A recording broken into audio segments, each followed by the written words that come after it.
All right, in this video, we're gonna go over the pros and cons of living in this neighborhood, Barrio, Manila, one of my favorites in Medellin. So I'm a little bit biased, but I am gonna tell you the real cons as well. I'm gonna walk over to one of the apartments that we're selling so that we could do a walkthrough there as well. The first pro is that right there. There are a couple of coffee shops here, including Hija Mia back there where I just came out of, that are amazing. They have like their specialty coffee. They have single sourced coffee from fincas that are in Colombia. So it's basically like getting the pure stuff. It's really good if you're a coffee snob. Even if you're not, you'll tell the difference between a specialty store like that or something like this, which is like tostado, which is more of a faster and cheaper option, but it's still good, which is another pro, is the fact that you have a lot of different little shops around here, including a pharmacy. You've got the tostado. You've got the D1, which I'm going to pass by right now, which is a mini market. And they do have produce and meat. Obviously, it's a cheaper option than the bigger supermarkets like El Éxito and Carulla. But if you do want the bigger option or the better option, there's a Carulla going up this way, about maybe a 5-minute walk. And then the Éxito is about 10-15-minute walk that way. Another big pro is this that you're seeing here. Look how flat this is. Even though we are in Barrio Manila, which is part of El Poblado. Remember, El Poblado is huge. It has 22 neighborhoods. This is just one of them. It's one of the ones that is flat, so you can walk everywhere. And there are a lot of options.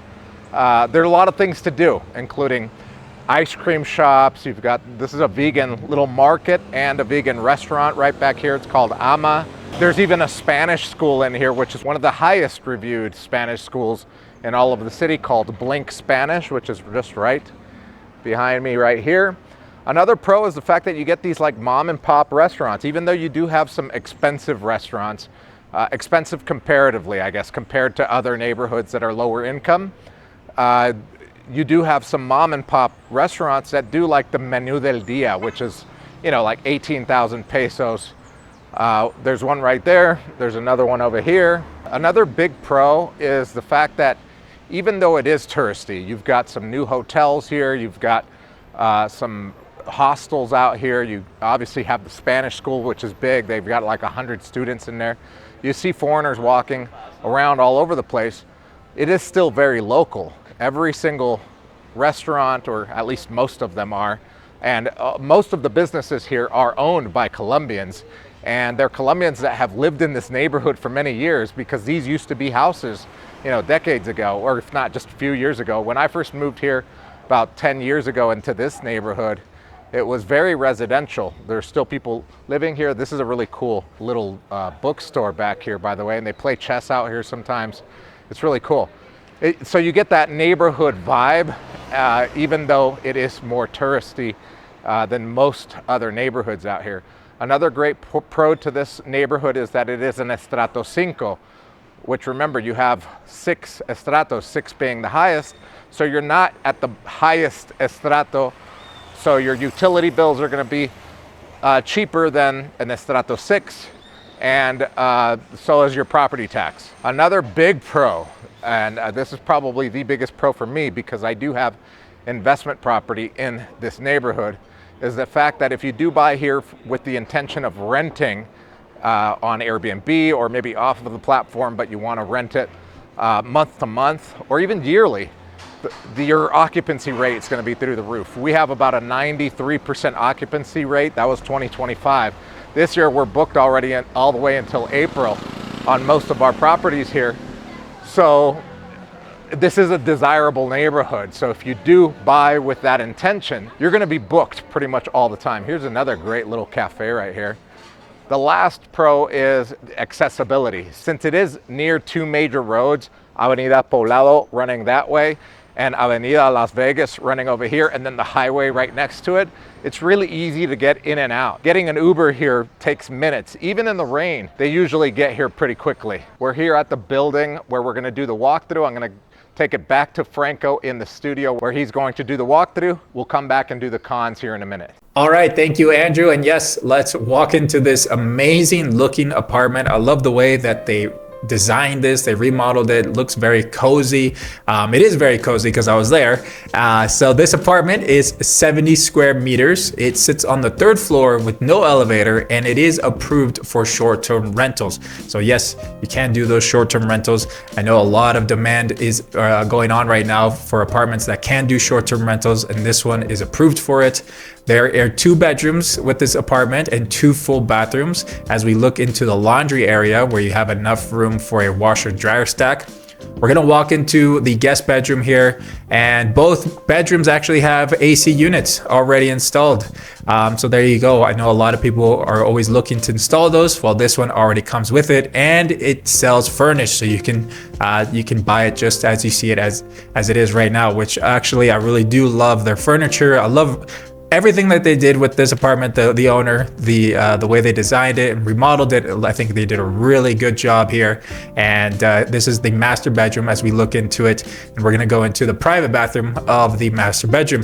So that's it for this apartment, for this walkthrough. We're gonna go over to the map to show you exactly where Manila is and what's around you. And so we'll go over to that right now.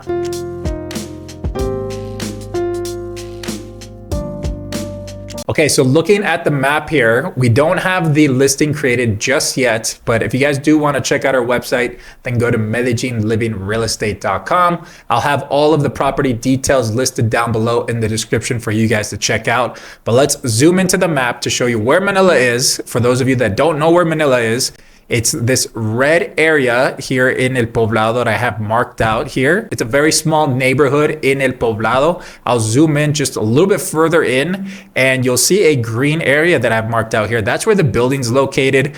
Just next to the building, that area, there is a gym. So you have a gym just walking distance to you just around the corner. Right here, I have marked out for restaurants. That's the Buena Mesa of Manila. There's a Buena Mesa in Envigado. Basically, it's the restaurants of Manila. You have restaurants like Olivia for pizza. You have Criminal, Taqueria, which is tacos, Mexican food. You also have Ganso y Castor, which is really cool. Coffee shop, as well as Hija Mia, where Andrew was walking out of. They also have another location there just right by those restaurants for coffee and for good brunch as well. So you have a lot of restaurants around you, just around the corner from the building there. What also is in Manila is the Centro Comercial Monterrey here at the left. I didn't have it marked out, but that's where the shopping mall is for electronics. And as Andrew was mentioning, the main roads that are around you, so I have them marked out here in purple, and I'll just kind of go over them real quick, going left to right. So here on the left hand side, you have the highway. The next main road over is Avenida Las Vegas. That one goes north and south up to Envigado, as well as going up north into the city. The other main road is the more well-known main road is Calle 10, which is this one that goes up into Provenza. And Provenza, I have it marked out here so you guys can see exactly how far away Manila is from Provenza. It's this blue area right here. You're about 15 minutes walking up because it is a bit of a hill, maybe 10 minutes, or just a 5-minute cab ride up to Provenza. So you're not very far at all to Provenza. And then the final main road next to you is Avenida El Poblado, which is this one right here. Also goes north and south through the city. And then on Sundays, you already know, or maybe you don't know, they close it down for ciclovia, and you'll see families walking out, doing exercise because this main road is closed. And the last thing that I want to point out is that you have 2 amazing neighborhoods that are walking distance from Manila. Just north, about 10 minutes walking distance, is this yellow marked out area that I have here. This is Ciudad Rio, where you have a few restaurants, a few cafes, as well as the Museum of Modern Art there in Ciudad Rio. So that's about a 10-minute walk. And then just south here on the other side of Calle 10, behind the Éxito of Calle 10, by the way, the supermarket Éxito, you have Patio Bonito, which is a up-and-coming neighborhood with a few restaurants opening up as well as coffee shops. So that's it for Barrio Manila. It's a really cool neighborhood. And let's go back to Andrew so he can cover the cons of Barrio Manila. All right, that was a beautiful apartment. Now let's talk about the cons. The first con is probably what you have heard and seen as I'm walking through here, is that there's a lot of traffic, meaning you'll always be hearing cars going up and down. You've got motorcycles coming through here because it is kind of a through neighborhood. Some people take shortcuts to go to another neighborhood, avoid the traffic from the bigger streets that I talked about. by going through here. So it does get noisy sometimes during the day. At peak hours, some of the main little roads inside of this neighborhood will be congested. So the traffic level and the noise level can be an issue if that bothers you. Another one is the fact that if you want to live here and you don't want to be around other foreigners, that could be a con, because you're always going to be seeing foreigners here. Those foreigners are usually going to be tourists as well there, so they're not living here permanently. So that could be a con. Another big con could be the fact that you've got a lot of development, construction going on here, so you're going to get that noise as well if you're living in a neighborhood. If you're living in a building that is close to this is not going to stop. This is just the beginning. They just put this building up late last year, and this one's about to finish right now. And there are a bunch of these older houses, as you can see. This used to be an old neighborhood, that are being bought out. They get demolished. This used to be an older house. They get demolished and then they build up. This one has, it looks like 8 stories up there, maybe more, maybe 9 stories. I think 9 stories is the max on these with special permits. So that could be a con if this is like the place where you want to live and that bothers you. Another con is the fact that since it is a trendy neighborhood, since it is a touristy neighborhood, prices for these restaurants and little boutique shops here are going to be way more expensive than any other neighborhood, or regular neighborhood, I should say, in El Poblado or in Medellin as a whole, for sure.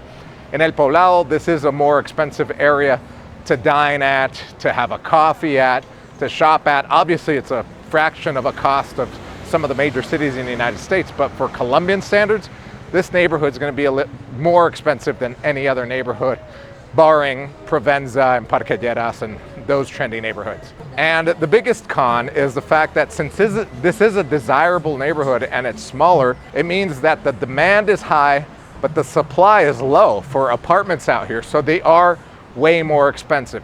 I bought my first apartment here back in 2017 for about $62,000. That same one in this red building behind me, I could sell for about $200,000, maybe $190,000 if I wanted to fire sell it and get rid of it quickly. So prices have jumped up enormously, and I believe that it's going to continue going that way, because the only option in this neighborhood is to buy something old and develop on it, or maybe buy an old apartment like I have and remodel them, and then hope that a developer one day will buy out this whole building and pay us handsomely, because that's the only way I will get rid of it, because they are little cash cows.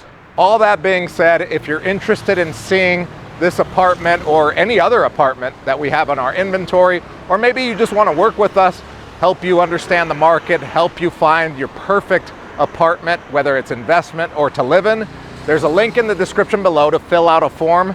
You fill it out and somebody on the team will get back to you as soon as possible. I'll see you in the next video.